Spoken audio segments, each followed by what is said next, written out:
ये जो मौसम चल रहा है,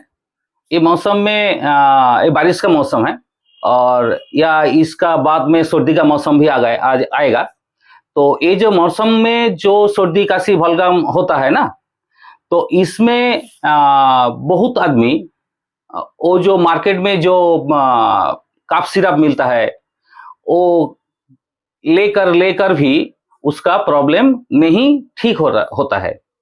तो अभी मैं एक बात आपको बोल रहा हूं, ये कीजिए तो आपको ये प्रॉब्लम बहुत जल्दी ठीक हो जाएगा। और मार्केट में जो कफ सिरप है उसके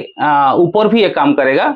और बहुत अच्छा काम करेगा, और वो काम नहीं करेगा तो ये अच्छा काम करेगा।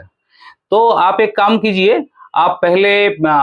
1 चम्मच अदरक का रस लीजिए और 1 चम्मच कच्चा हल्दी का रस लीजिए और उसके साथ 1/4 चम्मच आप काला मिर्च का पाउडर लीजिए और उसका साथ 1/4 चम्मच या आधा चम्मच मुलेठी का पाउडर लीजिए